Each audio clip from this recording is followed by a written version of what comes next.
After the end of the world, the burnt one woke from a deep slumber, broken, deaf, and blinded.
A spark had once again been lit. It was told that for the being who kept fire in their heart, all darkness would vanish. Nevertheless, this long night seemed endless and fraught with perils.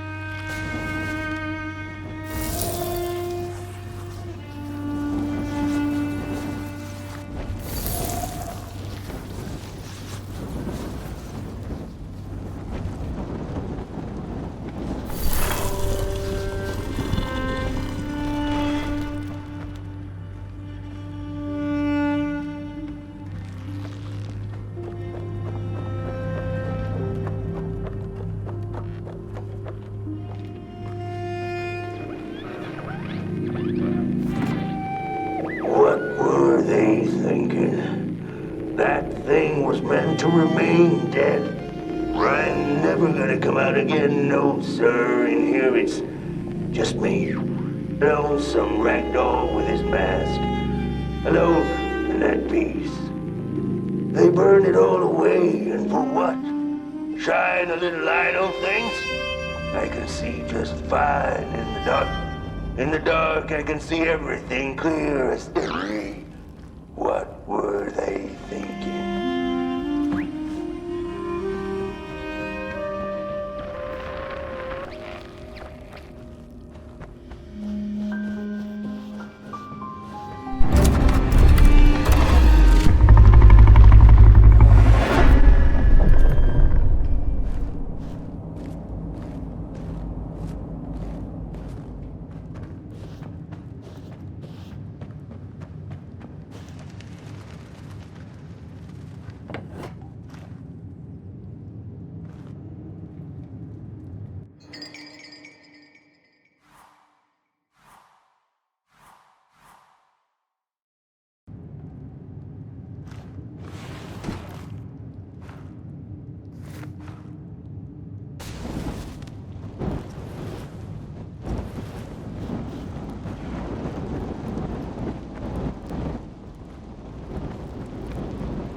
Focus on the eye and close your eyes to make things clear.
In the midst of darkness, lo and behold, a friendship kindled. The fire that spread with it seemed so small against the vast night sky, small and flickering, but defiant.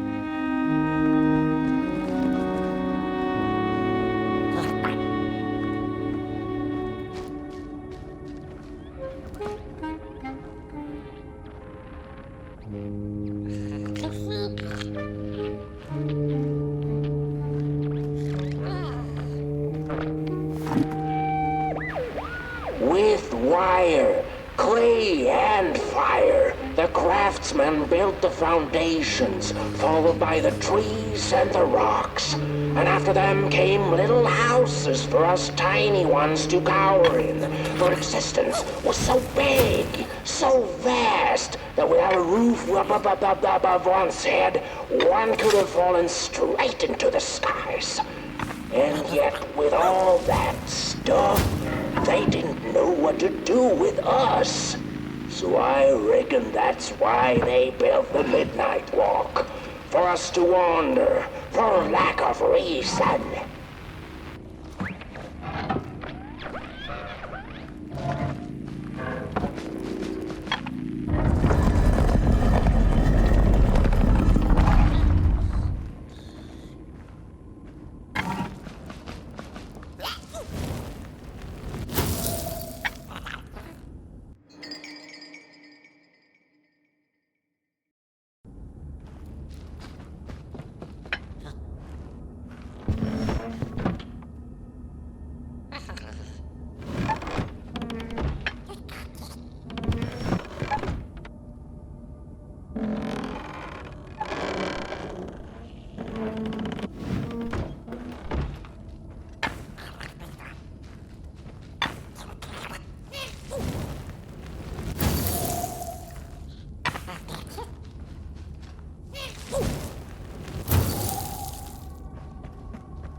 The crawlers eat fire, it's true they do, but most of all they feed on you. Don't you know? Howdy do. Didn't you hear? They eat you too. Fire, fire, aye, it's true.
And so it was that the burnt one and a small flame took a wander down the midnight walk.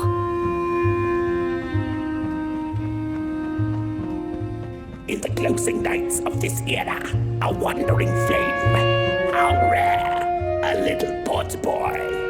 This is already the end. Your pot boy, the last ember of the work table that was. You are destined to carry this torch to Moon Mountain. It is inevitable. We must all partake. Your purpose burnt into clay. Your pot boy must spread his fire. Walk now. Spread your fire. Walk, walk, walk. The soothsayers have spoken.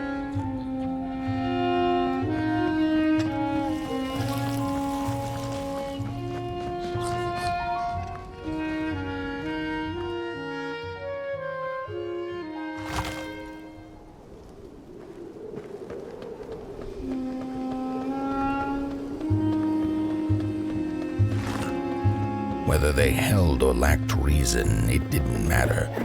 When times were dark and winds blew cold, there wasn't much left to do, and it was quite enough to simply put one foot in front of the other.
Close your eyes. Listen. They sense you. They feel you. That's so beautiful.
fire?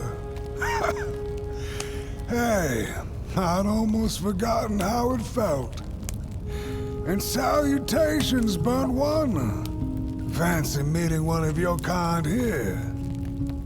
You're the caretaker of this little firecracker? I reckon you must be headed for Moon Mountain. Am I right? Well then, on one hand, it's just a matter of walking down the road.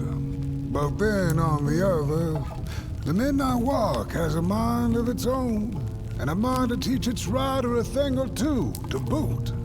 So if you are intending to walk the walk, you better...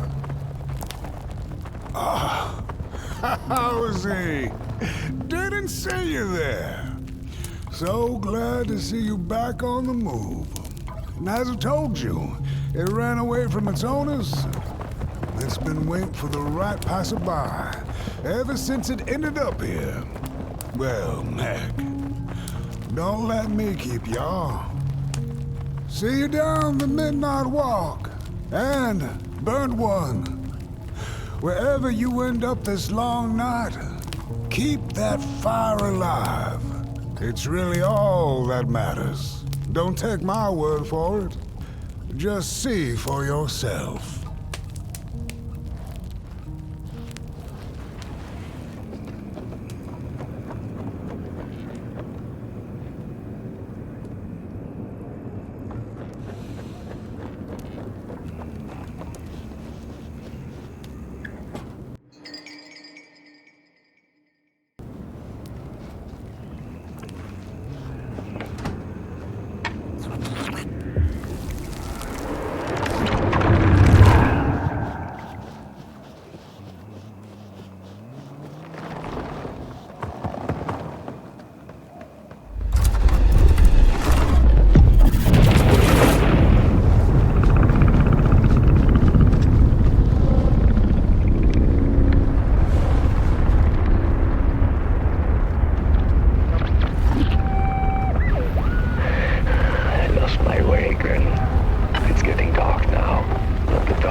Don't venture into the swamp under the moon, they cautioned. There, wild eyes watch, and itching teeth yearn for succulent heads like ours. Gone are the bodies of old, and they can no longer shield us from the terrors.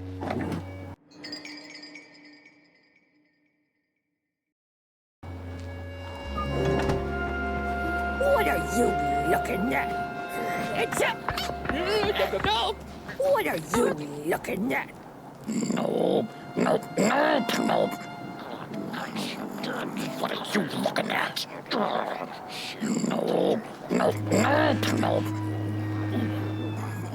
Heads up.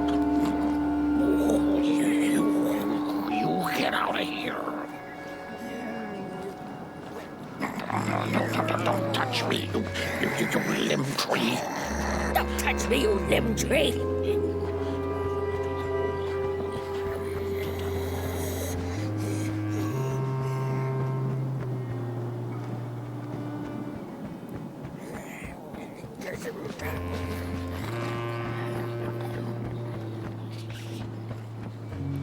at this fancy stick. It's my favorite stick in the whole... No! My stick! Give it back! No! Oh, my stick! My favorite stick! Oh.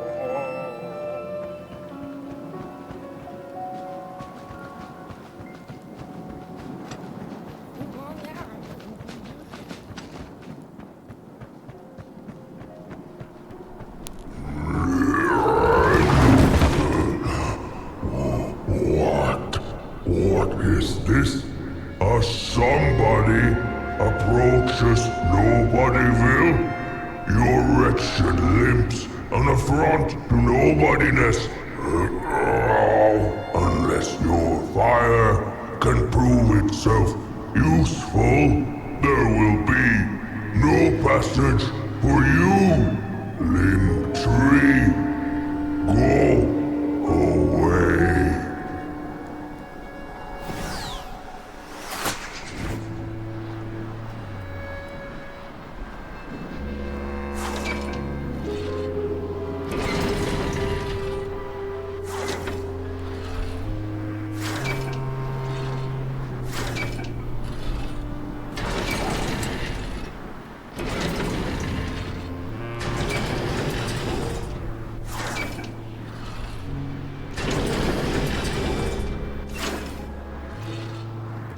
If you light them all, then maybe.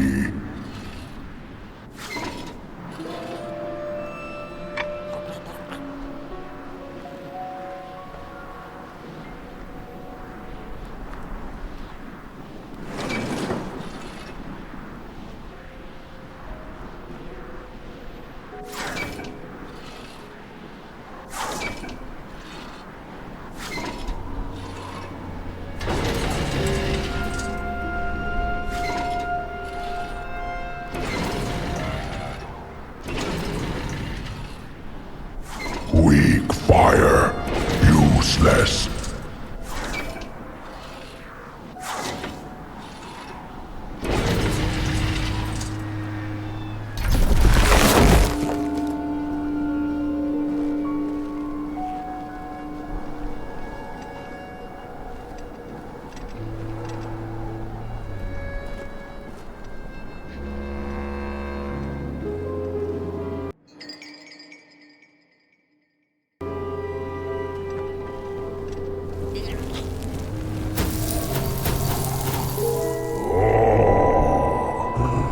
Candles have not been lit since before the great beheading. Now fire is back. Maybe fire can help us with our Molgrim problem. The headmaster will decide. Enter, then.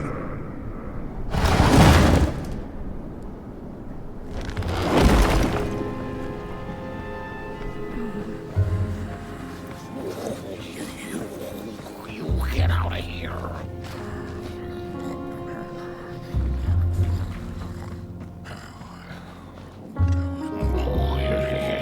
It was foretold. The return of the bodies.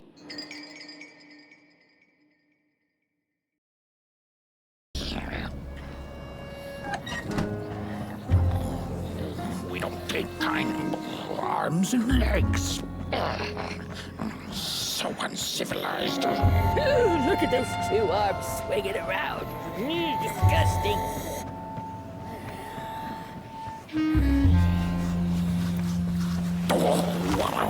What do you think you're doing here? You can't be here. You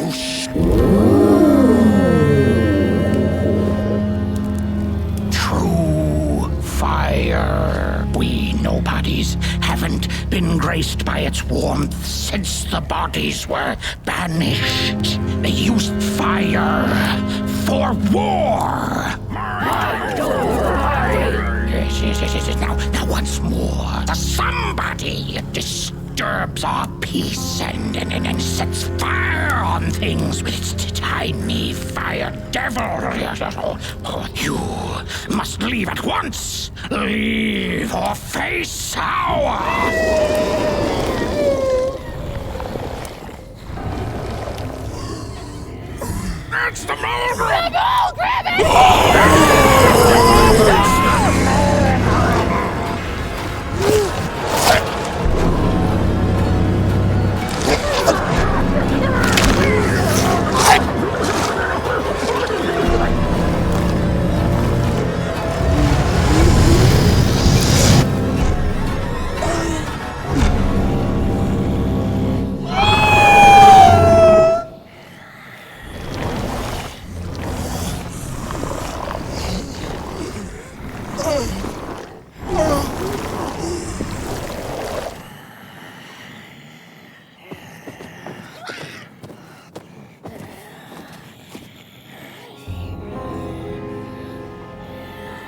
I guess I'm the headmaster now.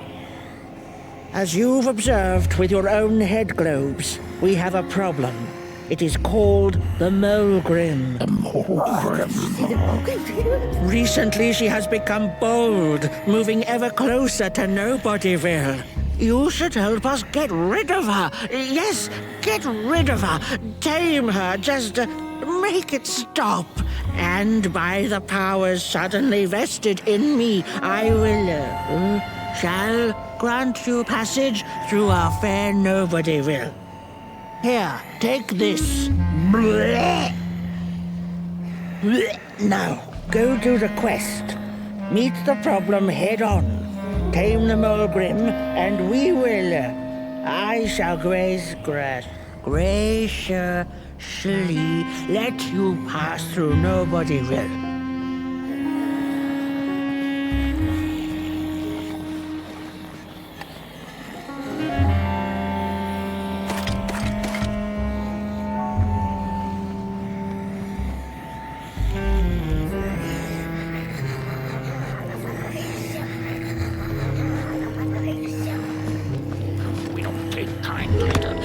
Somebody's walking around here with 2 feet.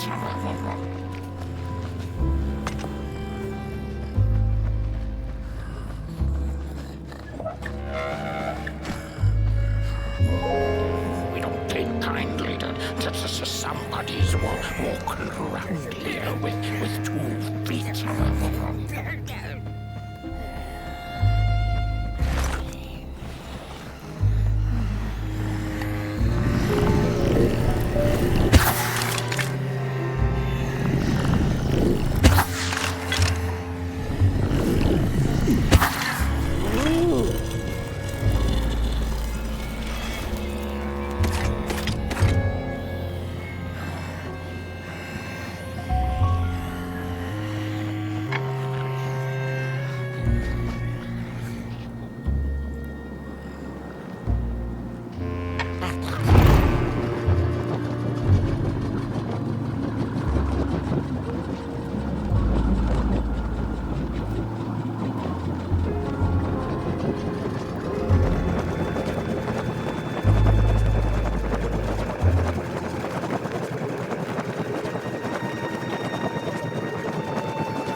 a sinkhole devours your fire. Give it up or dive in after it. An old swamp saying.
Another old swamp saying went, when dealing with a troubled and troublesome Mulgrim, do not light a fire beneath her, but help her build one from within.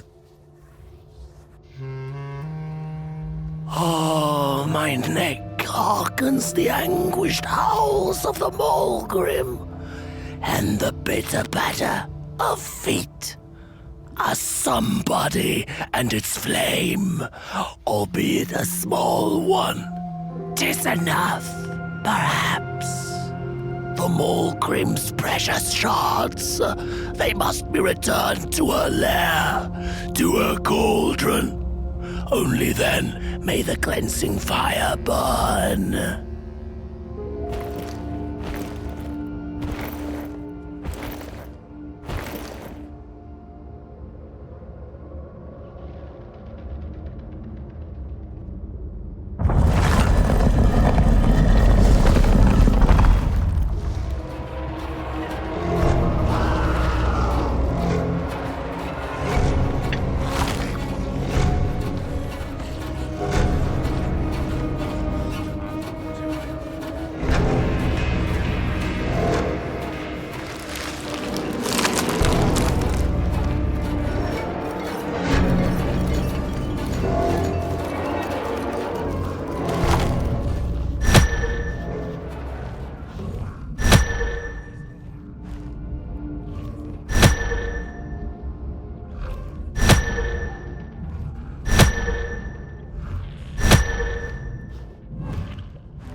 Bodies dance their approach over the mountain vain and violent.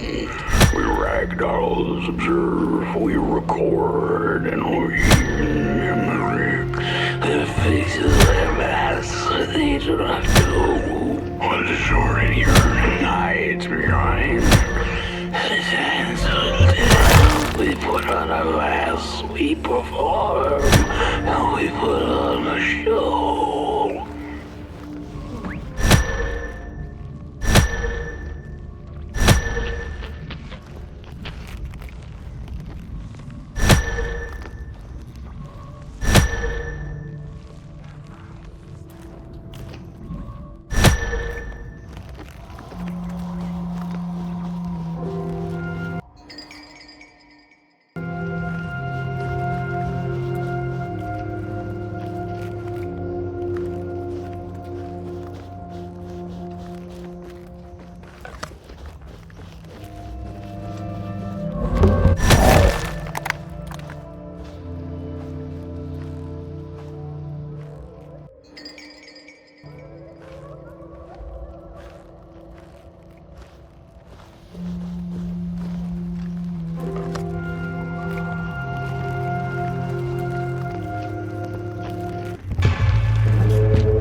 Huh? Don't eat me! Well, if you're not gonna gobble me up, then can you maybe take me away from here? Please? Somewhere closer to Nobodyville and away from here. Get me out of this neck hole, please. I'm begging you on my bare chin, and I'll pay you for the effort. Handsomely with a beautiful shard from the Mulgrim's cauldron.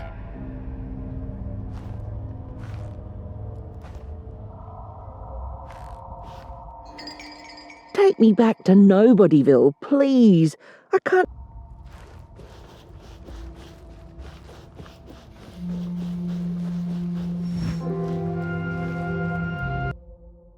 Take me back to... She's here!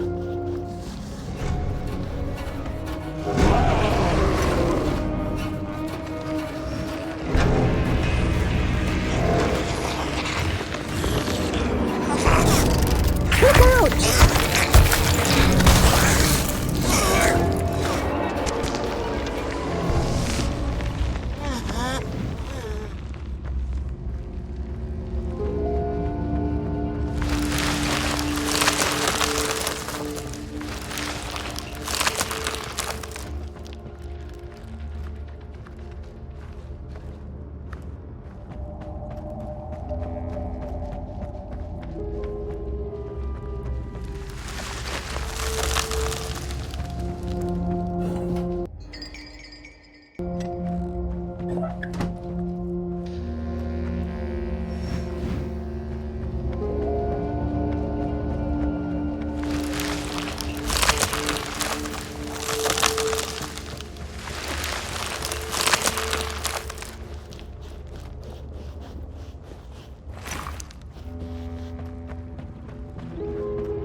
Good evening.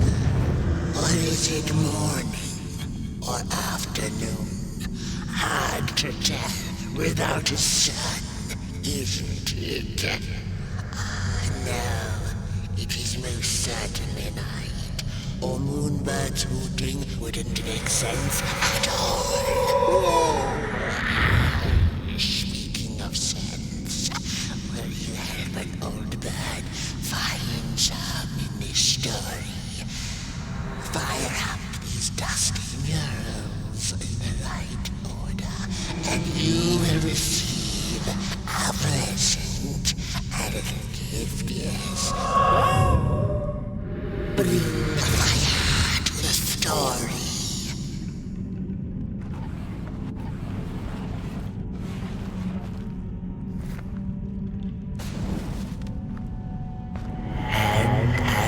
Once upon a time, the battle ended with a great gruesome. Peace ended with a...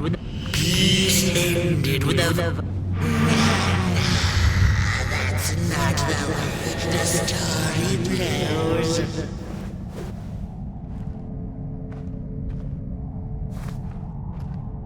And as As the heads roll, the time of the Mogrim begins. Once upon a time, the peace ended with a violent sun. The valley was taken, but the battle ended with a great, gruesome beheading. For time immemorial, the Mogrims had lived in the valley in peace, sharing good eatings and howlings around their fire, which they had inherited from the skies.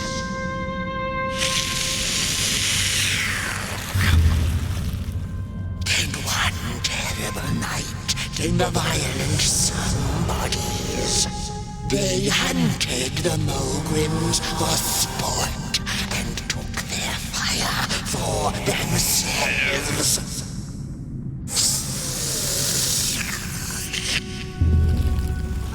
But the somebodies knew not what they were dealing with, for as soon as they held the fire in their grubby hands, they began to fight one another with it.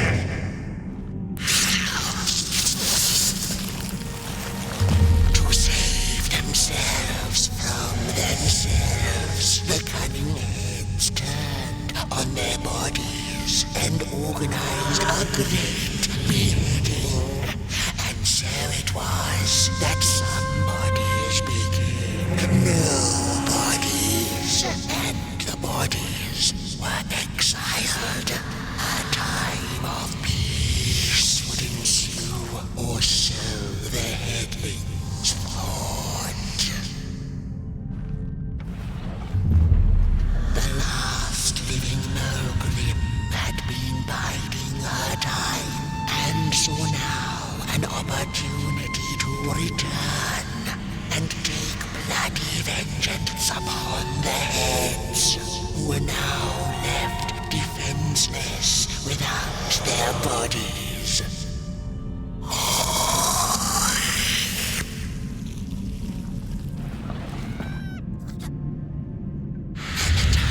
Of the Mogrim begins anew.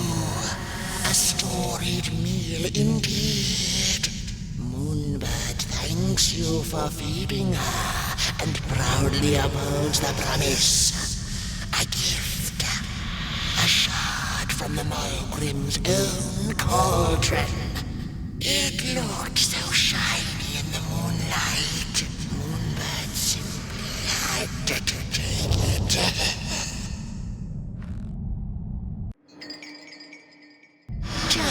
For now, she'll see you in the light.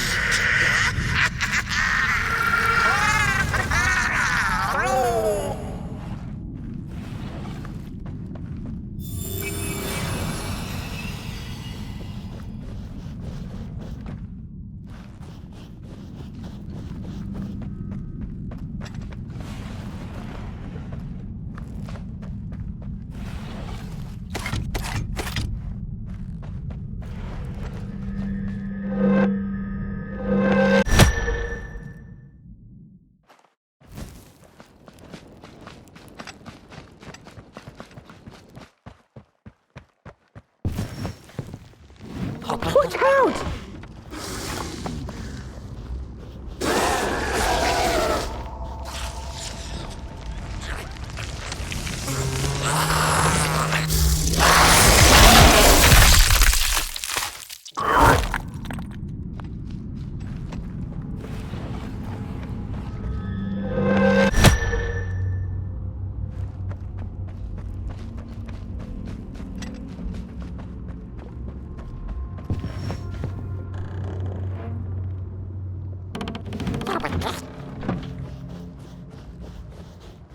She's here!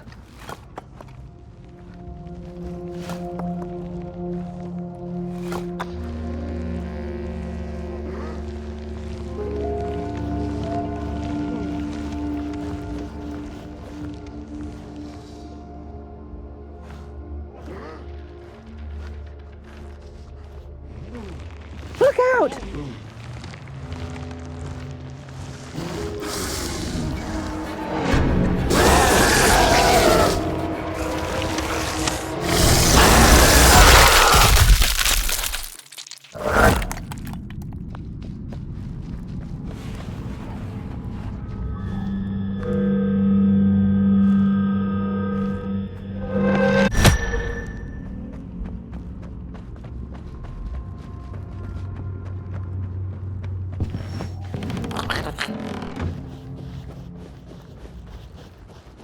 Look out!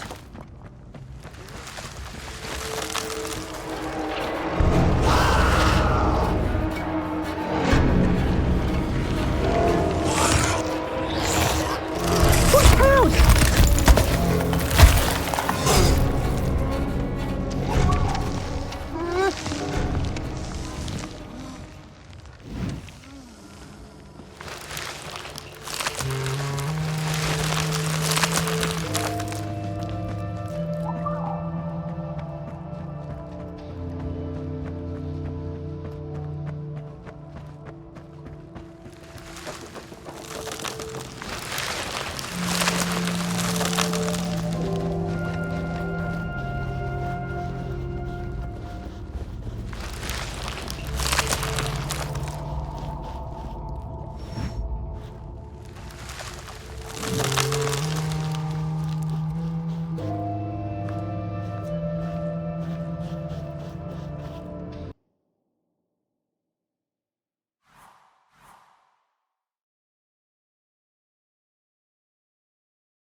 I appreciate the brain thoughts.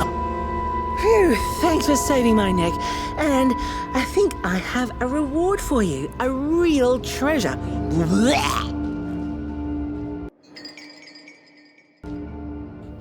There you go.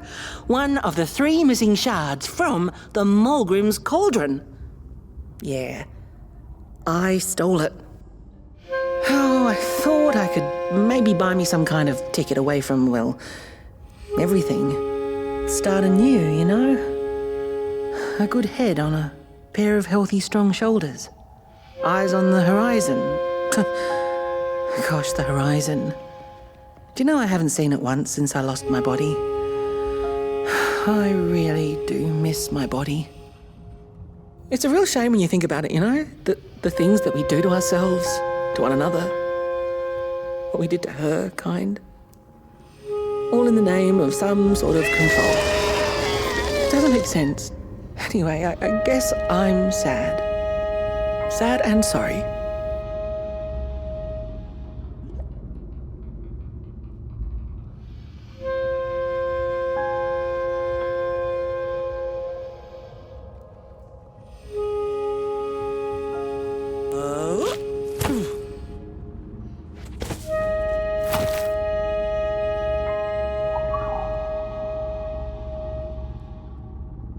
Hey, thanks. You're a great listener.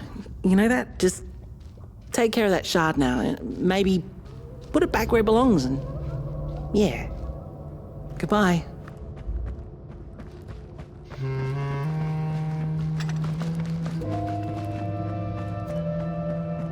The ragdoll's whisper of one shard kept by the dark itself. Another was stolen by the greedy moonbird. It's easy to lose one's head when everything you love is either gone, broken, or dead. Yet another forgotten swamp saying.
She'd never been much for company until she had met the other one. He had shimmering scales, an appetite for life, and carried a faint scent of rotting leaves she found irresistible. Oh, how they used to laugh at the distant stars, bitterly, together.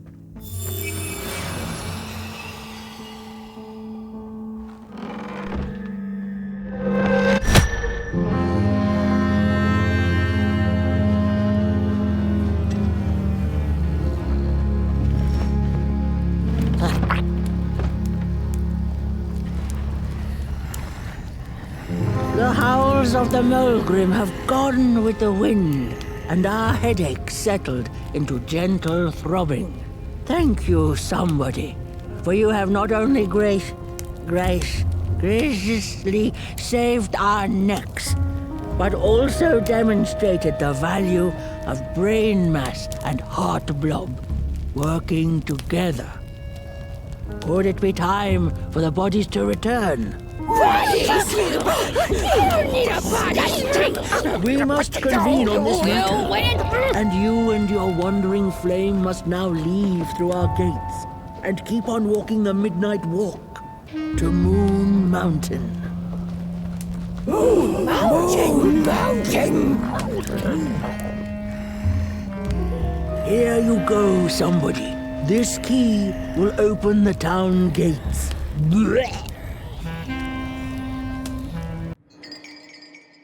The mountain once again beckons, and the call is answered. Fare thee well, and take good care of your flame. The dark itself is hungry.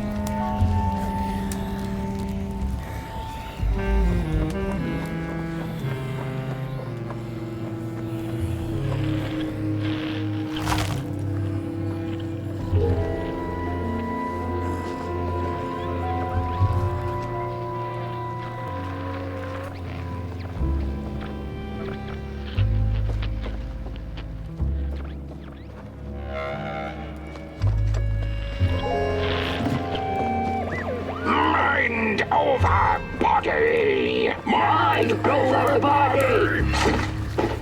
Mind over body! Mind over body! Mind over body! Mind over body! Body might be returning heads on now.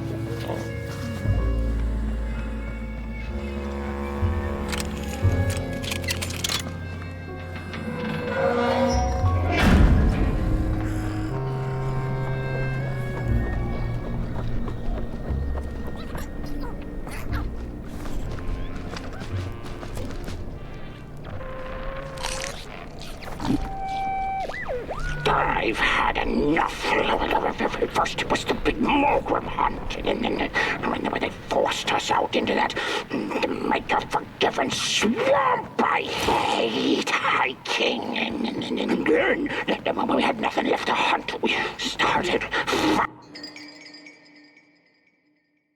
fighting each other, and then Mr. Mayor gets this grand idea that we should chop our own heads off and banish our bodies. How does that even scientifically work?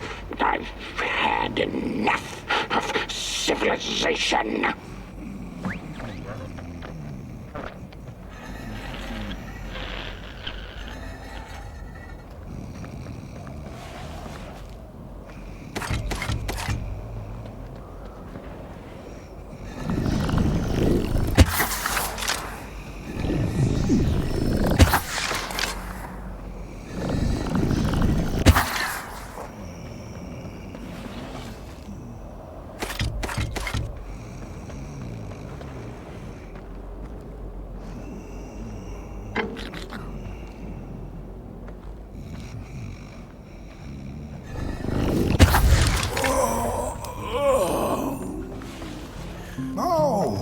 Back from a little swamp detour, huh?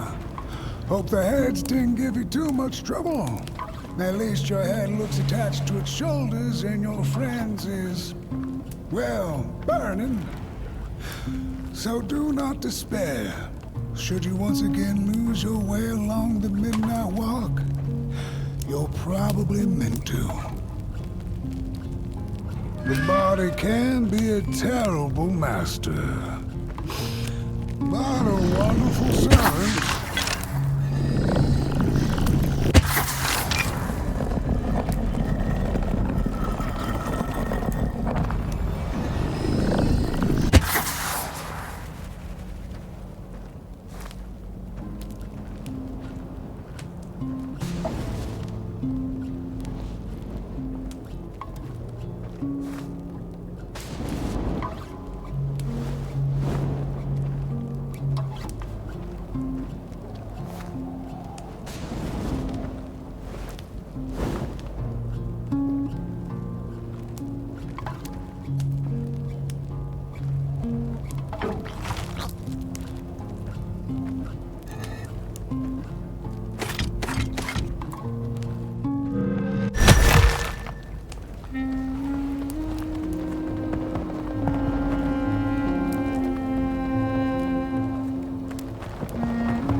Pilgrims have a special relationship with fire. We do not cook over it. We do not shed tales around it. We care not for its warmth. Ours is a different connection entirely. Fire is our window to truth and into the world beyond clay, to which we must return. We are noble beings, bringers of bugs, slime, and mushrooms to help decompose the old and to bring about the new. We are the caretakers of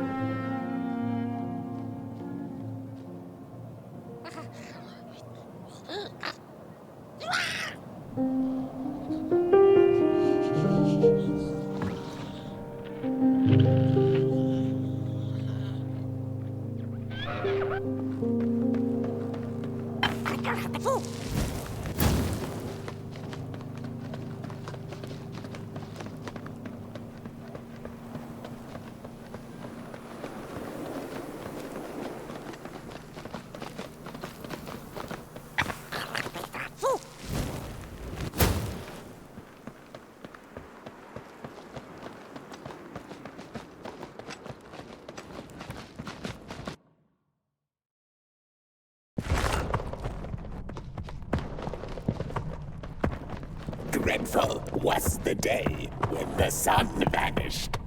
The waters dried up, birds went quiet, and the dark itself seeped unchecked into the work table as the cold, chewed paper moon rose over the mountain.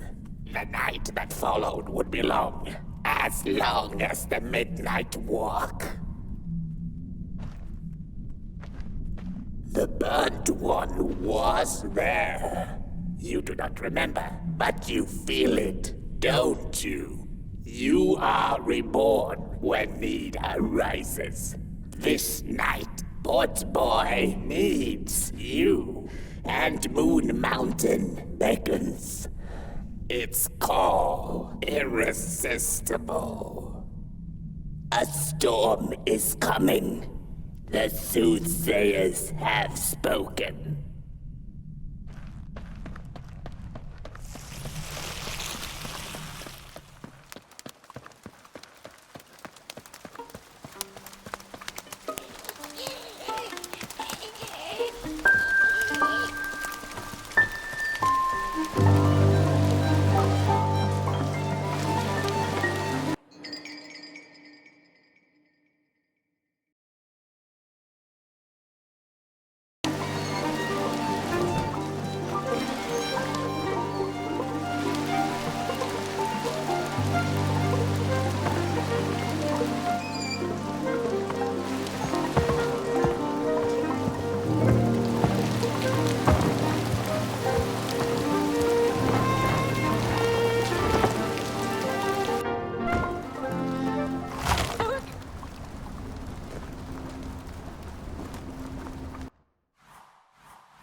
She came back one day from a long while of rock picking under the gnarly trees.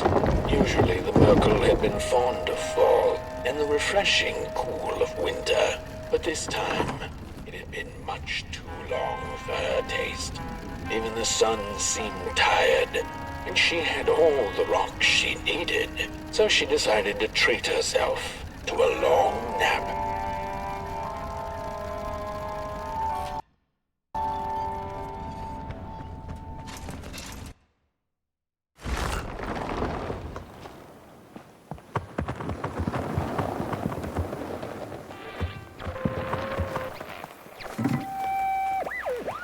I had a flame once. It was beautiful and bright. It spread its light, brought me and my neighbors warmth. and it was always hungry. No matter how much I fed it, it kept on growing and growing. And one day it got big enough to start walking the long road. I didn't guide it. It dragged me along for the ride. I followed it for a long, long time. Would the road ever end? What was the point of the walk? Things kind of spiraled. Road took me on dangerous detours that didn't make sense. Before I knew it, my flame began to fade until well, I don't think I was meant to carry this flame.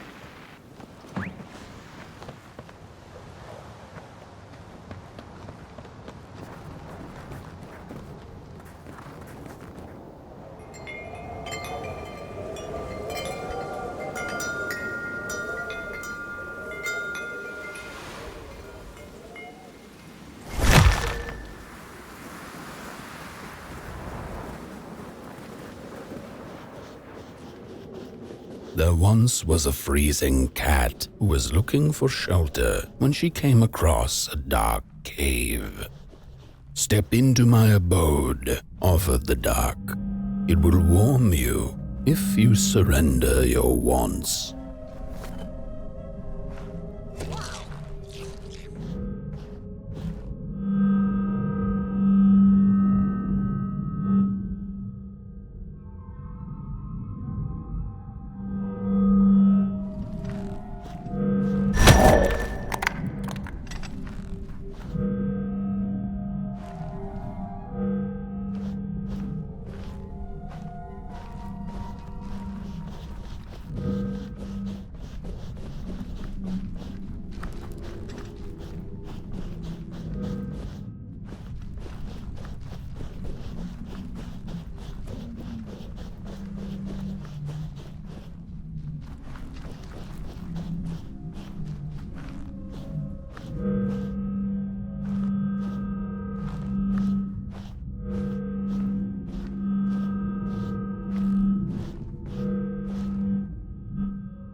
The story goes of a nameless maker who pulled creative spark from the dark itself without giving it fire.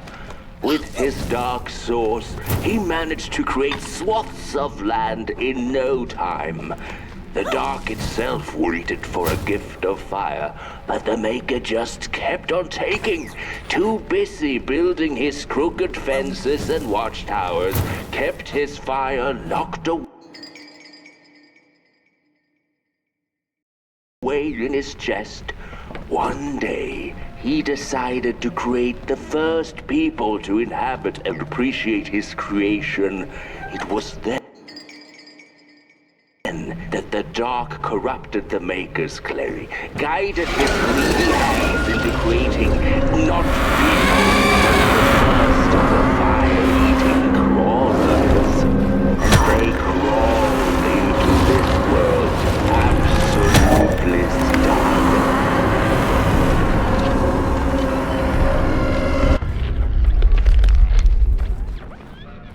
The dark's eyes were much too big and watchful for the cat's liking. She went on to find warmth somewhere else.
rooftops, piercing the sky.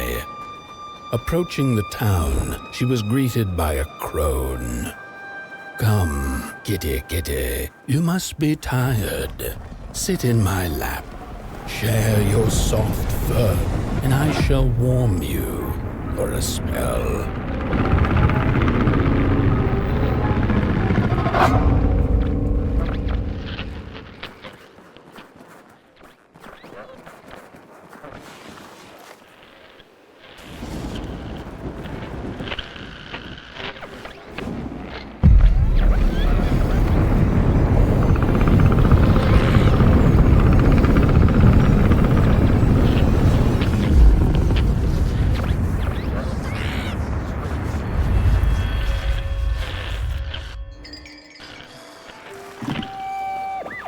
Hello, Mother. The well said to give it a match, so you and I could talk again. I hope this works, because that was my last one, and well, it's cold now. But it doesn't matter. We can finally talk after everything. So, how are you? Do they have fire where you are? Not the hellish kind, I hope. Is Father there too? I think you should talk to him again. I know it doesn't seem like it, but I know he loves you still. I love you. Still. I can't feel my hands. I can't feel anything.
Welcome to Cool Haven, newcomer.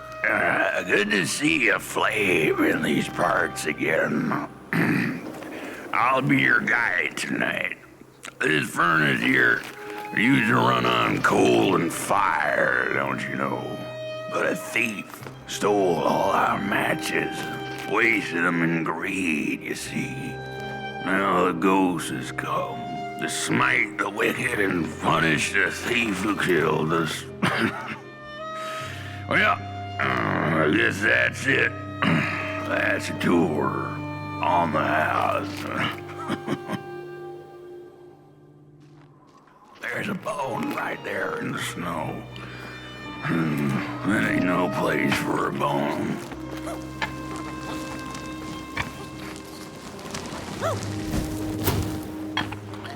Your flames bring back warmth to our graves, and may the worms in our bellies dance again.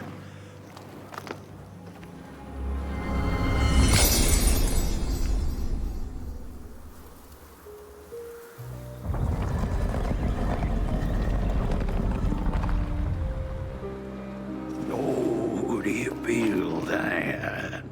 Something's changing.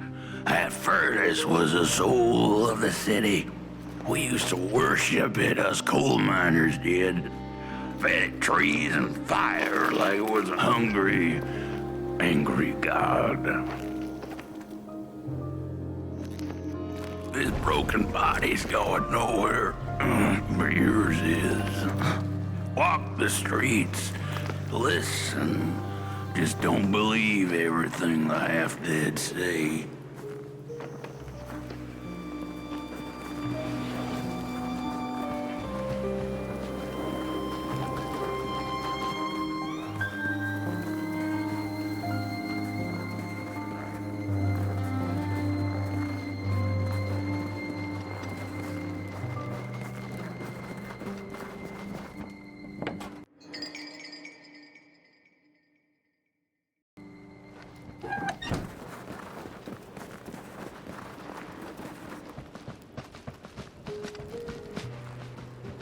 The cat didn't like the crone's crude pettings. Her hands tugged at her fur. "Now, rest still," the crone said as she pulled out a crooked knife. The cat was quick and escaped just in time.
ghost.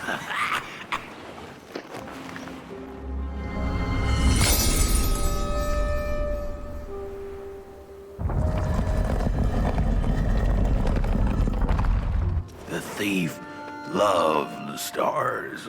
Would have plucked them out of the sky if it were possible. But the dark itself stole her stars, turned the thief's sky as black as a cup of joe. And so the thief began to steal matches and lit them, hundreds of them, like little stars of her own.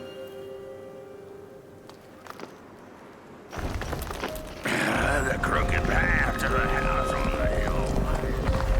Wherever she sought warmth, it had a price. The miners needed the cat to get rid of the rats, and the vicar wanted her protection from bad luck. Bony hands reached out from all around her, trying to grab her. The burnt matches lead to brothers and sisters. Hunt down the thief. The matches. Follow the burnt matches.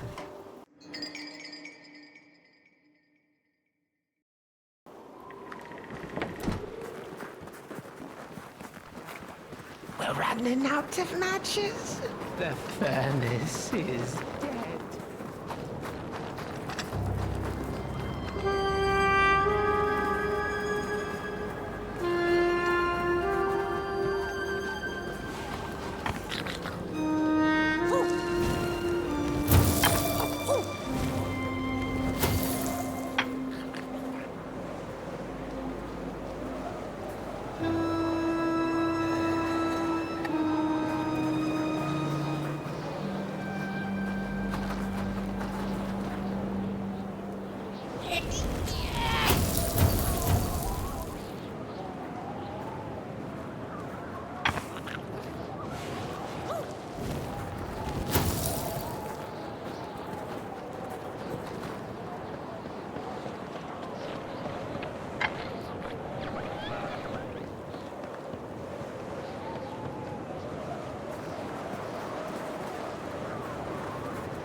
No matches left to light the oven. You've met your match thief. The trail of burnt matches.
What's... This isn't my body. The fire, did we snuff it out? Where's Did I save them? The house. It's ruined. Well, it wasn't supposed to go down that way. They locked the door, threw the key into the woods. Huh. There was so much anger, and now there's nothing. This body is so uncomfortable.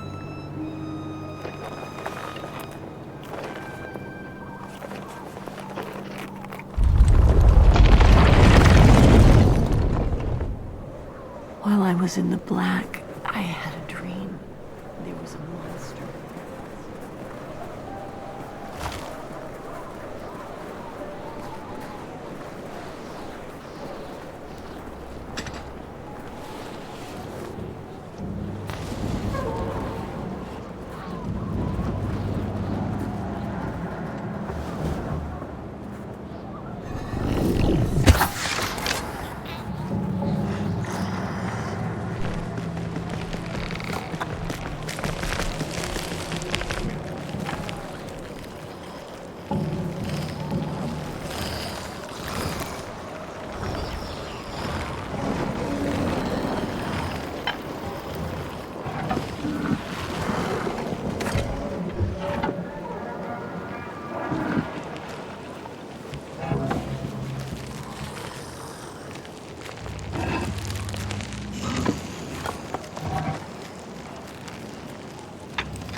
That's it, that's the key. Unlock the door. Please.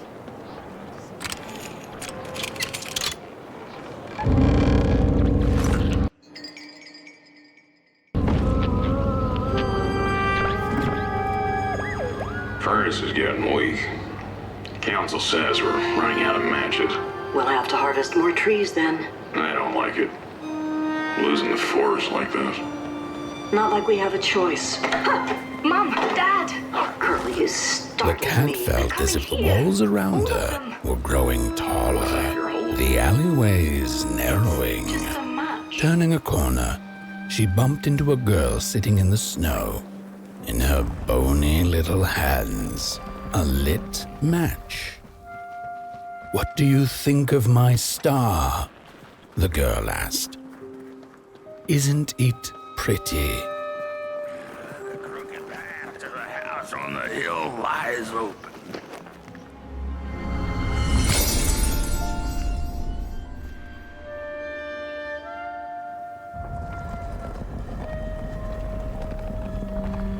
With no matches left, we couldn't light the furnace. And the thief paid a terrible price for her burning greed. As the furnace died, one by one, so did we. But before we perished, the dark itself moved into our hollow husk, turning us cold and wicked. If I had a heart, I'd feel great shame for what we did. I'd feel great shame for what we did. The old man feels it too. This just in.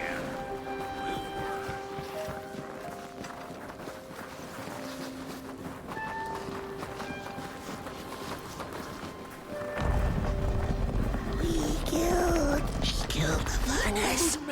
The old man showed us the way. I don't think we did.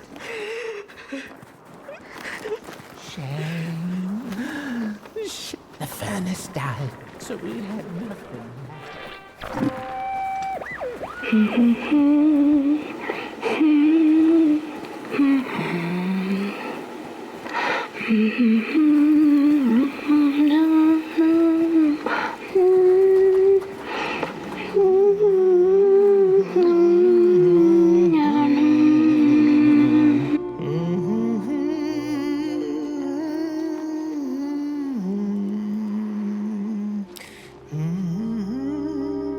Oh, that voice. What I wouldn't give to hear her sing again. Those sweet, sweet tunes like fallen leaves of the trees that were. Such a waste. Such a shame. I wish I could hear her sing again. Just once. Just once. Oh, I know she stole from us. I know what she did to our town. She could sing. This town's not much without fire, no. But it's even less without song. If I could just hear that lullaby one last time, I know I'd be able to move on. I know I captured it once in a melody-keeping head of clay so she could hear her beauty for herself. But I dropped it in the woods that horrible night. I was mad. So very mad. Burnt one, a little flame. Will you help me? Please,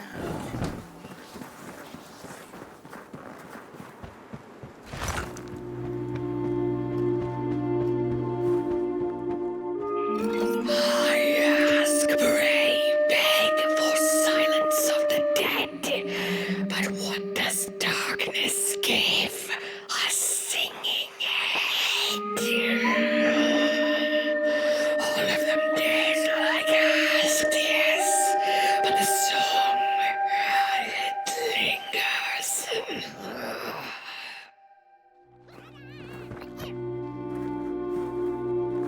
No dance, I ask, no singing, no way. No nasty gold digging persons.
Oh, burnt one, little.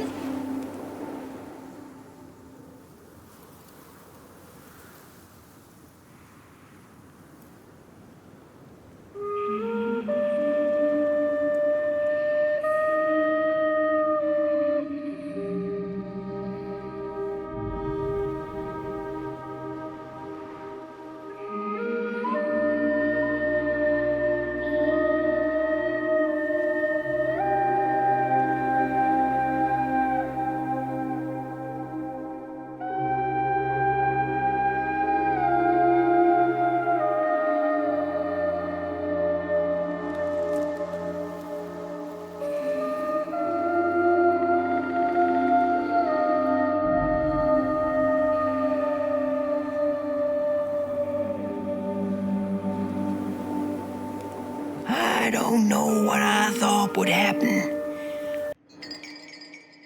I feel a strange warmth, but just as coal runs deep in the earth, so is the shame a part of me, mine alone to bear.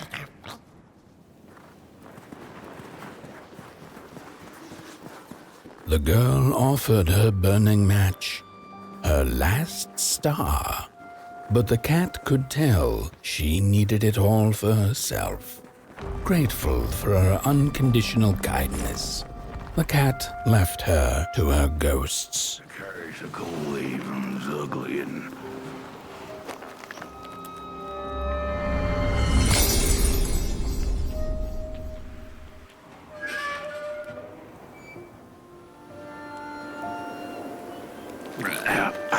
the door to the flame was open.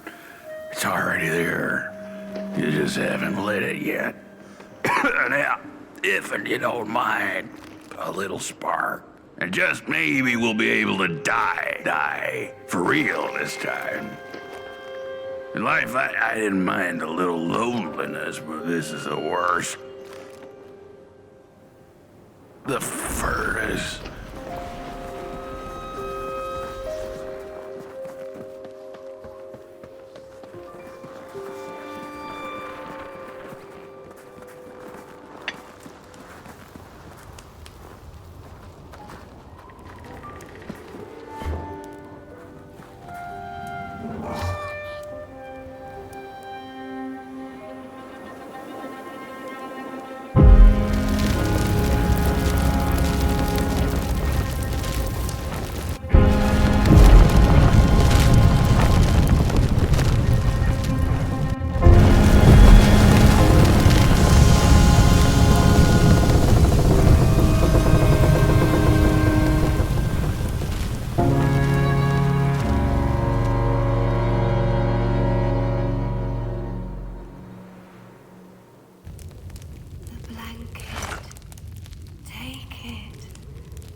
Release me. Light the match. The match. Light it. Please. One last star. Thank you.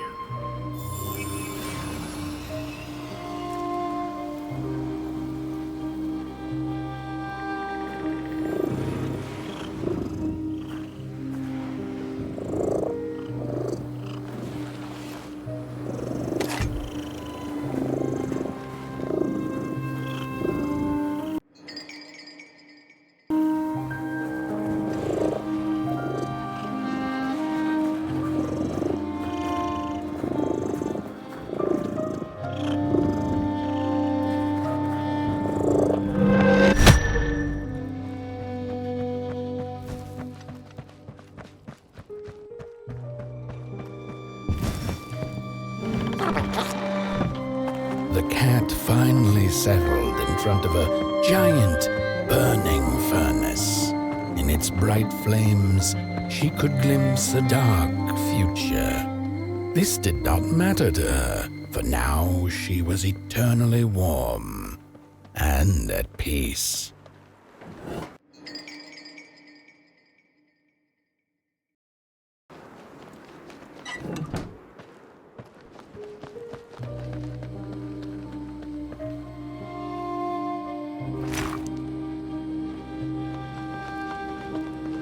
The flame burns still, and the fire has spread. Along the walk, the cold takes its toll, and Potboy's flame flickers. But it is still enough for the climb to Moon Mountain, to light the final fire. The road always leads to Moon Mountain. Hark! His fire belongs to the mountain. It came from beyond the moon. You have always been destined to burn. The soothsayers have spoken.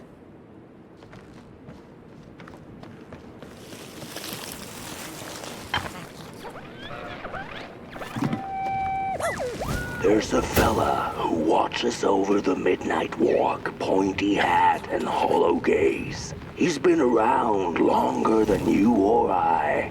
Some say he was one of the first sculptures to have breath. Some say he's not from around here, but from another maker's work table entirely. Some say he's seen what lies beyond Moon Mountain, but I just think he's lost like the rest of us, and he's waiting for the right one to come along.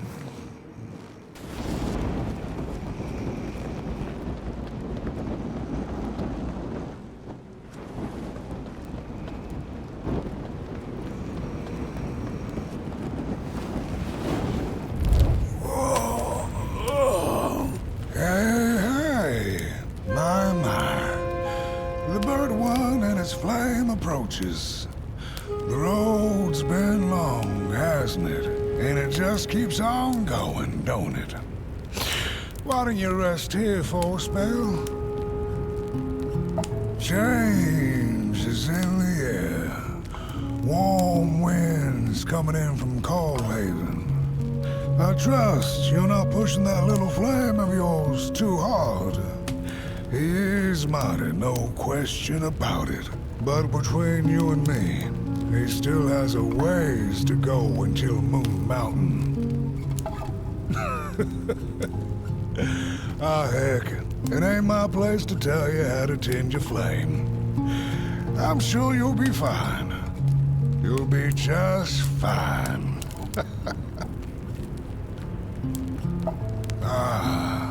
To feel at home wherever you walk. How's it? What a friend to have on the road, huh? Now, there's an open door invitation, if I've ever seen one. Go on in, then. Get some rest. I'll keep watch.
A boatsman went out into a foggy lake to find peace. Then, out of nowhere, came another boat that bumped into his. He cursed whoever was on the other boat, but when the fog cleared, he discovered that it was, in fact, empty.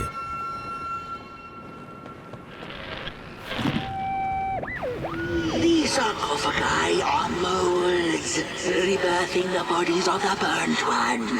Failure after failure, they keep coming back. They lie dormant, and then they awake at an appropriate time, hearing tongues of dark to perform a task. The taskmaster unknown, doom spelled on the flip side of a coin. Little dolls in a dollhouse made of matches.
and on you go, like a moth into the burning light.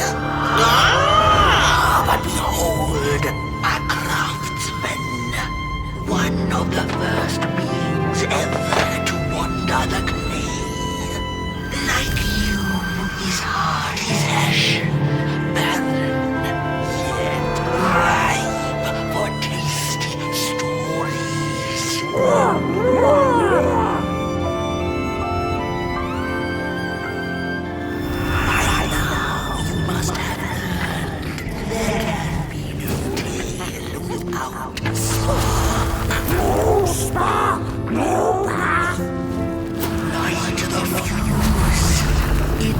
Guide the poet one, and mayhap feed moonward.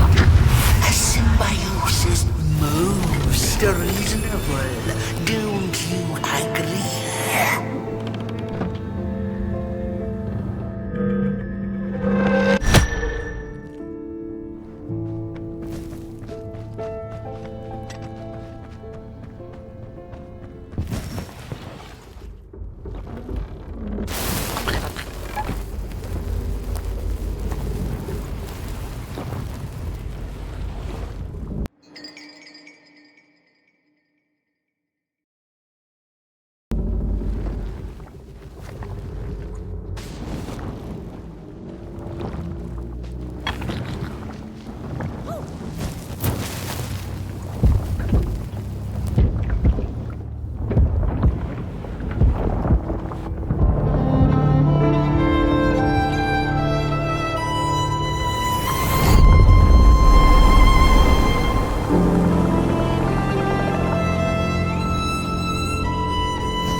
On the menu, crows.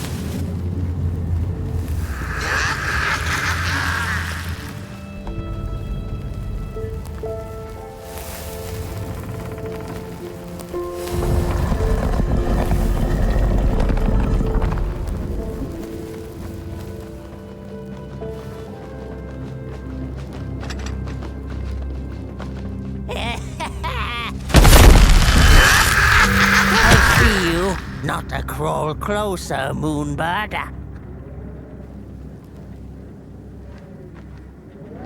Avert your greedy gaze. The moving pictures are not for you.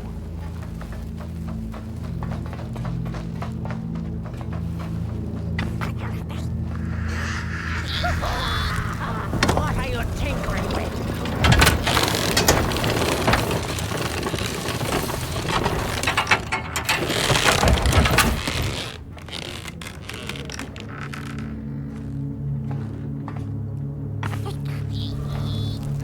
What are you doing back there?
of the dark everywhere.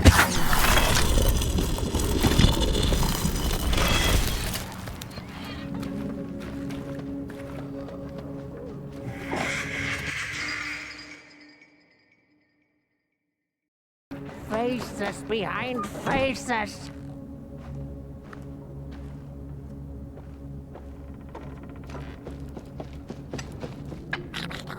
Birds of the dark. The pictures. They're moving again. Forbidden. It is forbidden. It is forbidden. Hush, no talking in the theater, fools.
Stories.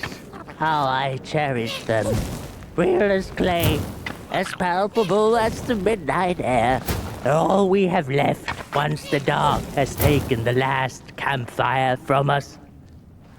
The projectors tell a story of failure. The craftsman projects it onto his creations. He keeps building without love for his craft. He needs to see it.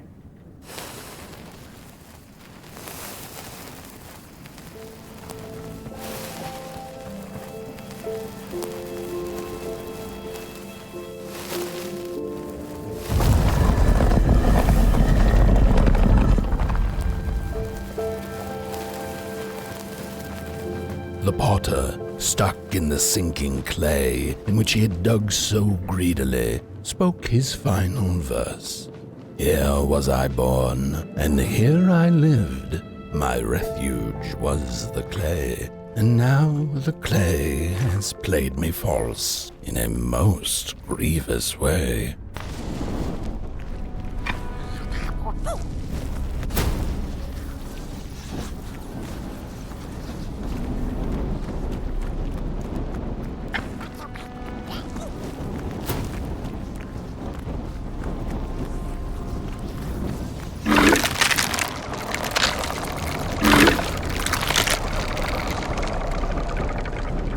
Blind explorers discovered a sleeping beast. Each of them touched it and described it to one another. Its skin is coarse, said one. No, its ears are big, exclaimed another. The teeth are its most prominent feature, declared the third. Who was right or wrong mattered little, as the beast awoke and ate them all.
starting.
Princess.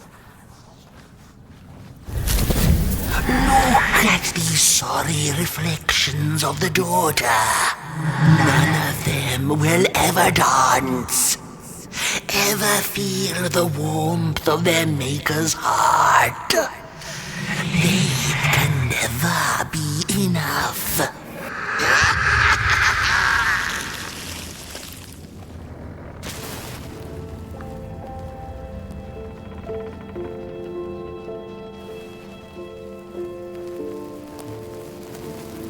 After years of searching for her son, the weaver was convinced she had lost him to the dark. One night, there came a knock upon the door. "It's your son," said a voice. "Please let me in." Thinking this was some cruel spirit come to mock her grief, she remained silent until her son gave up and left, never to return again.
Most of my life, I've been afraid of the dark.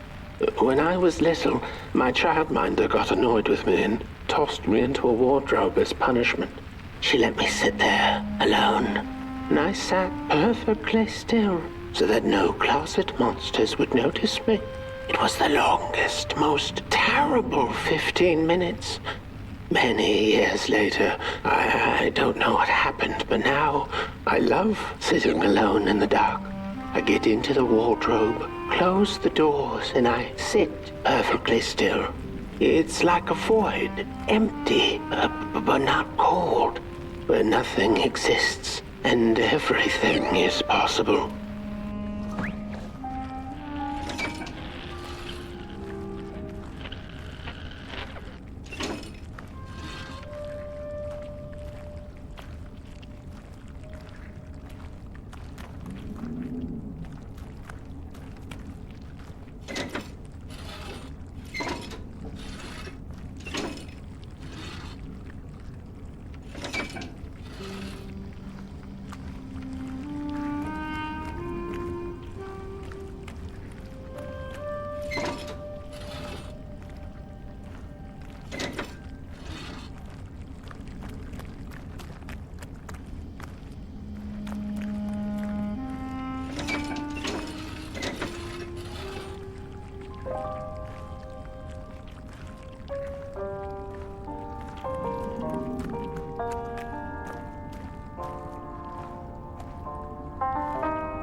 Isn't that just lost the way. The father hoped the daughter would fill his heart with fire, failing to see that she needed a fire of her own. His princess danced away, and he stayed behind, cemented in his ancient groove. The heart is a bottomless pit, never sated, always craving for more.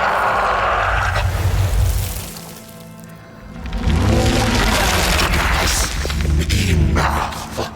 Keep on walking the midnight walking. Don't run all the way to your infernal doom. She will be there to gobble up the embers.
The wanderer asked the craftsman, "How do you make such perfect sculptures?"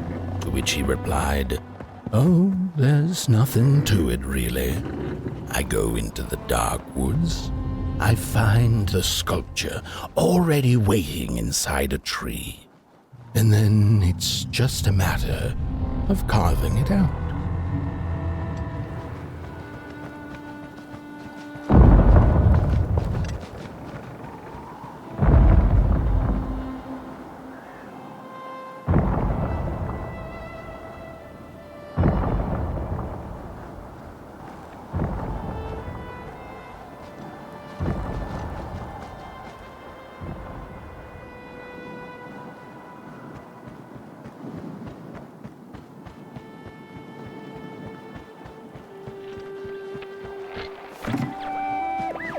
When I was a child, I exchanged letters with a monster in the woods.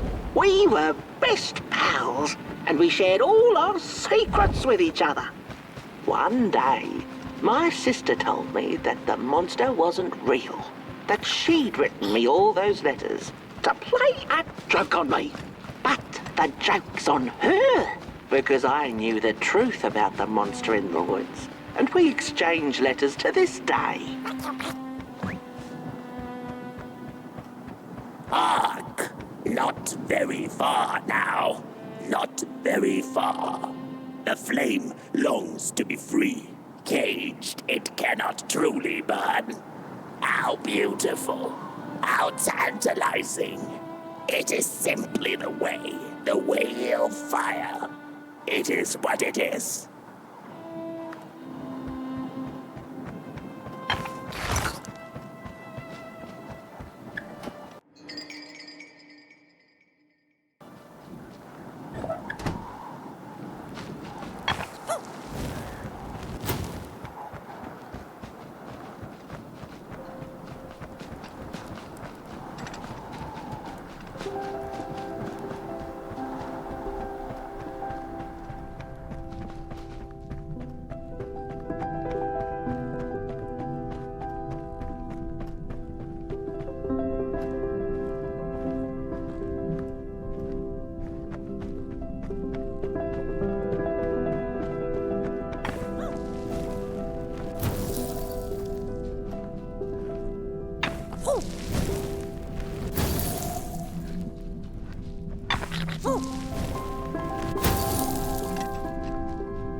when the nameless maker lost his creation to the dark,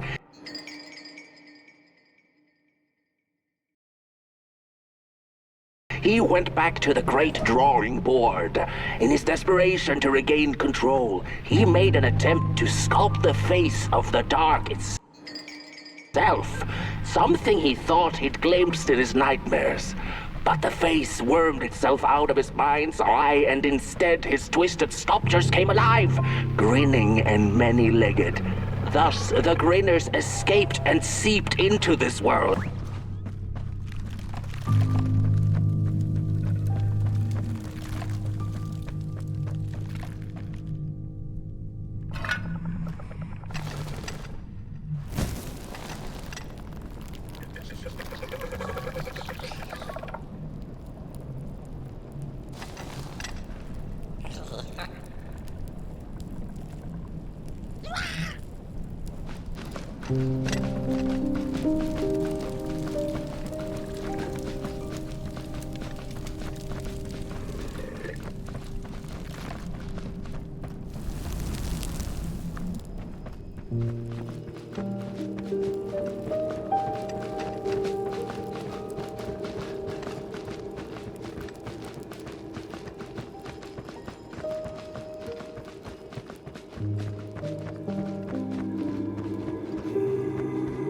Whoa there! You look like you're about to move a mountain. That's what I get for trying to get in the way of a flame and its destination. Let him walk his walk. Ain't nothing gonna stop him now, looks like. Fairly well now, burnt one.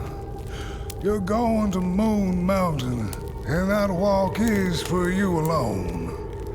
You have a tough decision ahead of you to make, just like the ones who came before. But they're all long gone.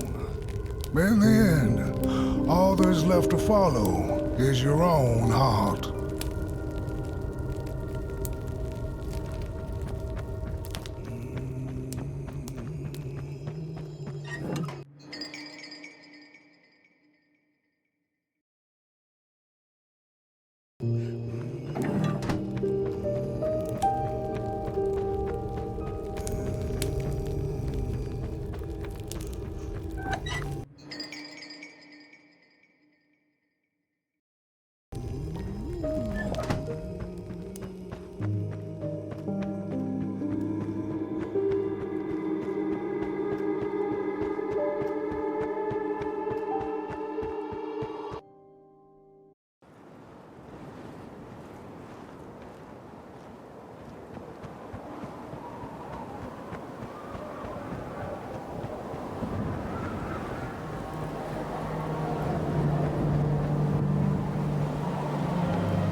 When I was a child, I exchanged letters with a monster in the woods. We were best pals, and we shared all our secrets with each other. One day, my sister told me that the monster wasn't real, that she'd written me all those letters to play a joke on me. But the joke's on her, because I knew the truth about the monster in the woods, and we exchanged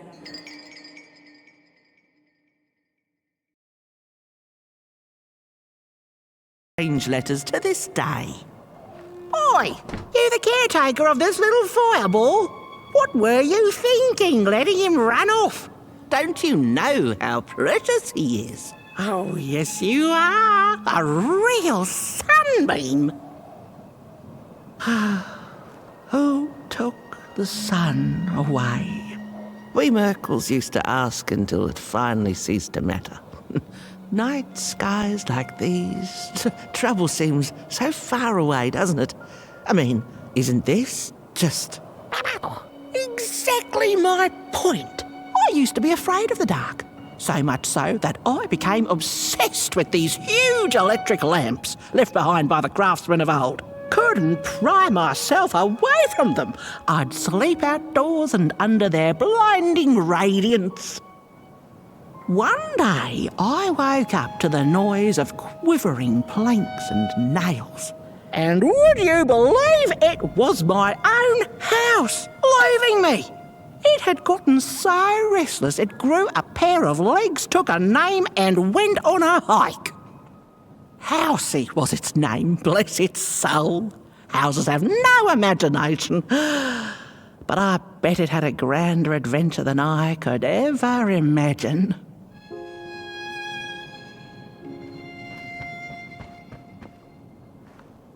This little flame is your home, burnt one.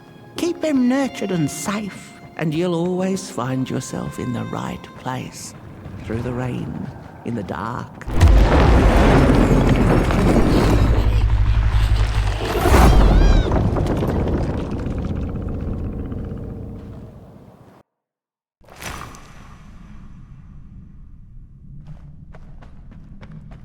What is the dark? Is it ugly and cruel? Is it a place for monstrosities, for fools lost in the woods? A terrible void where all your nightmares come true.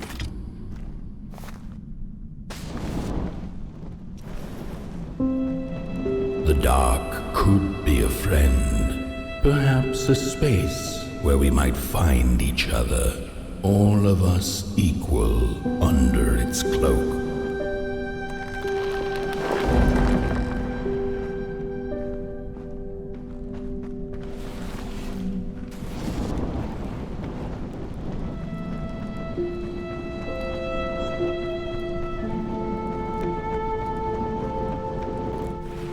The dark could be an embrace and the release of the old.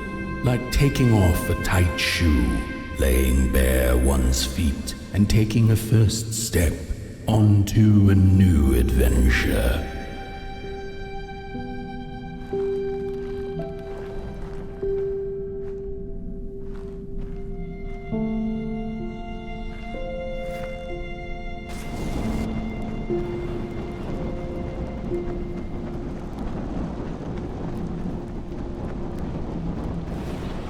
The dark could be a moment of clarity and calm, a break through icy clouds and the shameful stories we tell ourselves that fetter us to the clay and mud.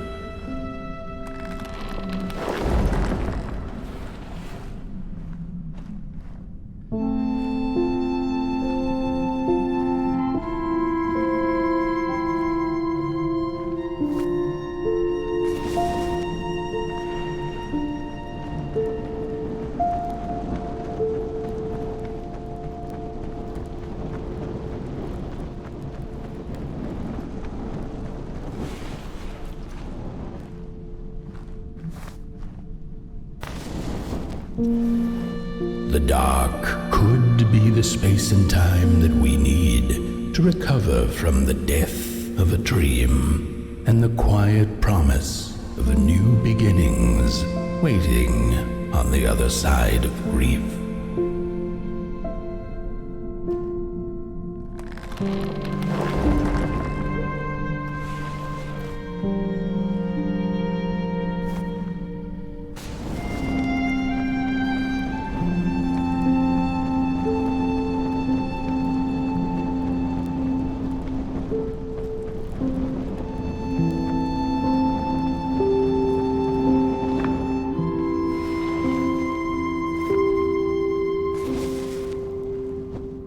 In the end, the dark remains a mystery, its secrets locked away behind the stars. But one can rest assured that it is always there, watching, patiently waiting for us to enter it, with fire in our hearts and with eyes wide open.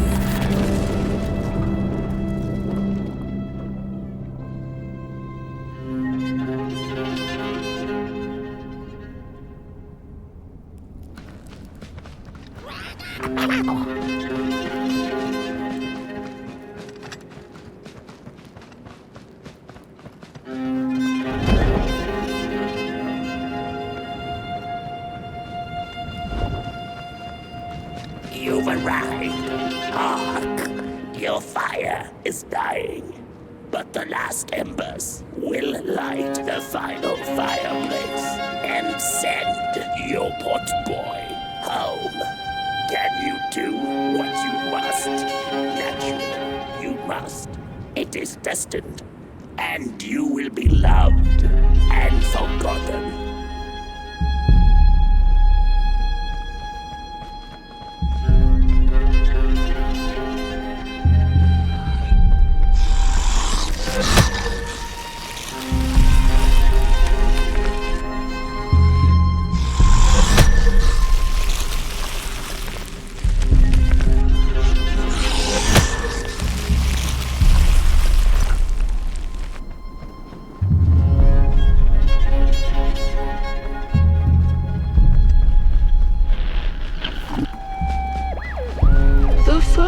Two-legged beings did prosper under the first sun, but it didn't matter how much they bathed in its light. They craved more. They sought to cage the sun, harness its power, and make it theirs. But the makers in their foresight had put the sun far, far away. So far that no creature could reach it. That's why, in their desperation, the two-legged ones began to collect matches, lighting them like minuscule suns of their own. But there are only so many matches in this world, and one day they'll run out, and they shall once again look to the sun.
Something was up, like something was on the way, a danger I never could have guessed. I figured that's just how I always feel, and my worries seldom come true.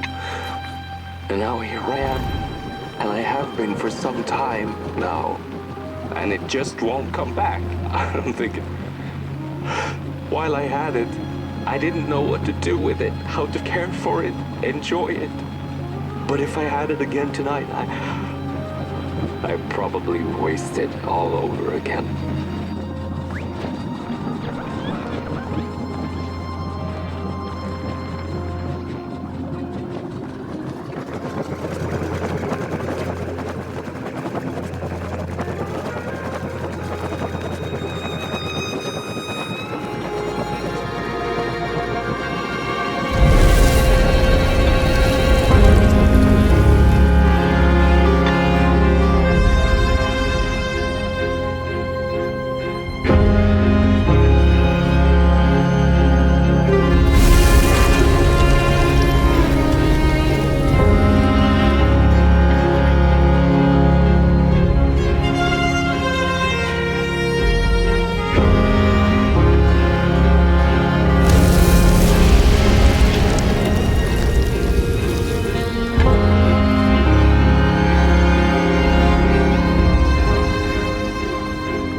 Once upon a time, some folk on the other side of this and that had the most strange and beautiful dream.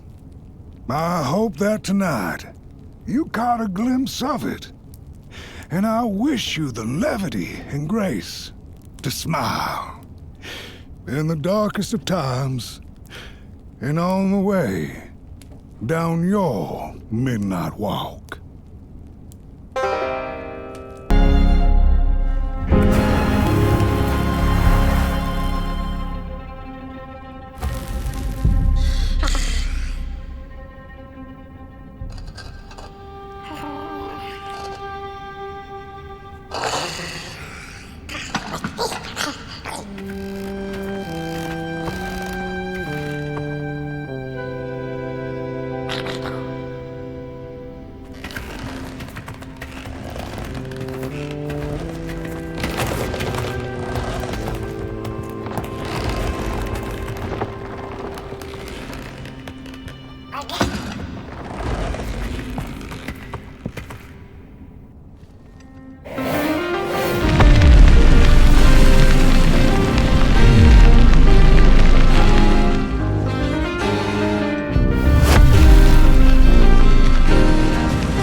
Once upon a time, some folk on the other side of this and that had the most strange and beautiful dream.